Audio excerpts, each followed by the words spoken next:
La chute. Mon frère, j'ai appris ta douleur par une lettre de notre Père. Sa mort n'est pas, mais ta douleur si. Tu vas devoir travailler cette douleur comme on travaille une terre aride. Tes mains saigneront lorsqu'elles se cogneront de pierre. L'Occident ne sait que faire de ces morts qui l'encombrent en dérangeant le cours de son fleuve.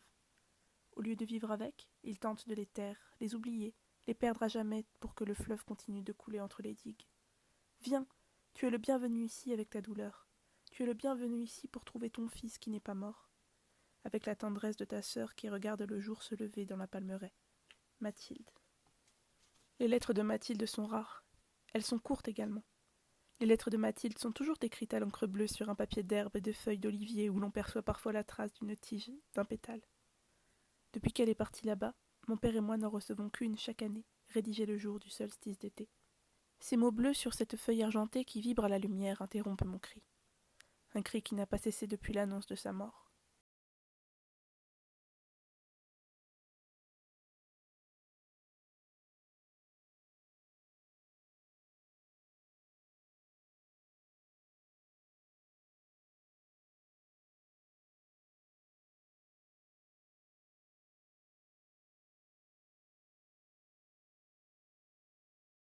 Tantôt silencieux, tantôt étouffé, les dents plantées dans mon bras.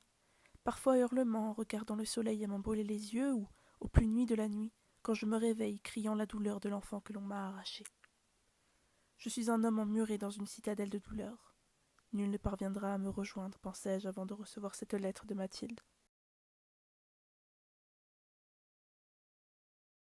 À chacun sa passion. Avant, je croyais que la passion était un breuvage composé de joie et de folie. J'ai découvert qu'elle pouvait aussi vous prendre dans le creux d'une main sombre, transcender l'ordinaire d'une vie non vers les cieux clairs, mais dans les ténèbres des pères orphelins de leurs fils.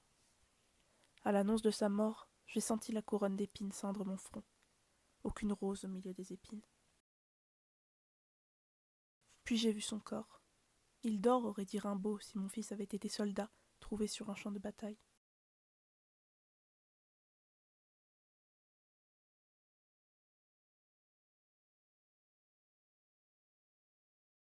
De ce moment, je garde le souvenir de la révolte.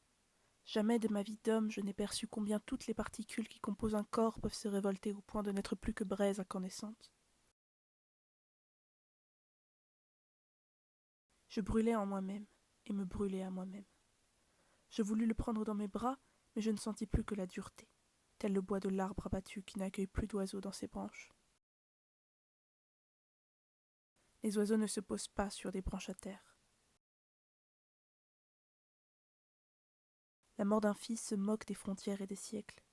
La mort d'un fils est le plus grand scandale que le monde ait créé. C'est la raison pour laquelle il faut laisser Dieu en dehors de cela. Jamais il n'aurait permis un tel crime à la vie, tel poignard dans le dos de l'humanité. La mort d'un fils est un rendez-vous qui déchire toutes les autres pages du calendrier d'une vie. Depuis le matin de sa mort, l'armatan s'engouffre dans chacune de mes respirations. Mais on ne décide pas de ne plus battre du cœur. On ne vit pas. Enveloppe, illusion, déguisement de vie. Mais on ne vit pas. On reste. Douleur parmi les douleurs des pères qui ont perdu leur fils. Perle noire d'un collier invisible qui traverse le monde et relie les hommes inconnus les uns aux autres. À celui du bidonville de Calcutta qui voit brûler son enfant sur le Gange, aux empereurs et aux rois qui, malgré leurs cavaliers armés sur de grands chevaux, ne vaincront jamais sur ce champ de bataille et chercheront leur vie durant, dans les jardins de leur palais, l'éclat de rire de l'enfant parti pour toujours. Est-ce pour recevoir la douleur des pères que l'on a bâti des cathédrales? Mais est-il une église assez grande pour accueillir tous les cierges des pères en larmes? Si je venais à croiser un seul de ces hommes, je sais que je le reconnaîtrais à l'ombre de sa nuit dans le regard. J'ai aimé mon enfant sans fin, donnant tout, prenant tout. J'étais dans les tribunes de sa vie pour que chaque jour il perçoive combien il était mon héros. Et je le regardais du cœur, je le regardais de tout mon cœur, passager de sa vie, embarqué pour le meilleur, je croyais, je le voulais tant. Les pères croient en leur puissance, mais le chemin d'une vie n'appartient qu'à celui qui la vit. Les fils sont libres, et c'est bien ainsi. Et le père, chaque jour passant, apprend davantage l'humilité de son propre chemin. La place du père n'est pas devant le fils. Le fils doit marcher le regard large, sans être encombré du père. J'ai tant voulu qu'il marche loin, qu'il marche haut. J'aurais donné ma vie pour qu'il aille toujours plus loin, plus haut. Mais donner ma vie n'aurait pas changé la sienne. Impuissance ultime. Cendre. Cendre du fils dans les mains de son père. Qui a imaginé un jour qu'un père puisse plonger les mains dans les cendres de son fils? alors que quelques jours avant, ces mêmes mains entouraient l'enfant de leur amour, caressant ses cheveux, son cou, son visage. Ce sont elles qui, encore chaudes de cet amour, empoignent des cendres qui glissent entre les doigts, s'échappent. Rien ne peut être retenu.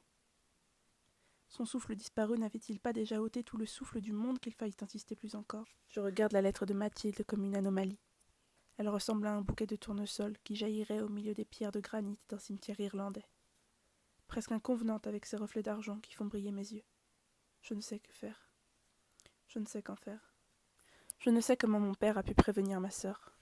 Chaque année, seul un avion de l'aéropostale dessert Zagaran. Aucune communication téléphonique n'est possible avec ce territoire isolé. On va à Zagaran une fois dans sa vie, et l'on n'en revient pas, dit la légende. Mathilde est partie il y a 9 ans après avoir achevé ses études d'anthropologie. Mon père a dû affréter un avion pour la prévenir, comme au moment de la mort de notre mère, il y a 5 ans. Mais Mathilde n'était pas venue. En retour, l'avion avait transporté une simple lettre adressée à mon père, sur ce même papier végétal. Maman est avec moi chaque jour. Elle brille comme le plus beau des astres du ciel. Vis en paix, toi que j'aime plus que tout. Je me rappelle la main de mon père serrant la mienne devant le cercueil de notre mère. Dans l'autre, il tenait la lettre de sa fille. Mon fils a-t-il toujours bien senti combien je serrais sa main? Le sent-il par-delà la mort, par-delà les cendres?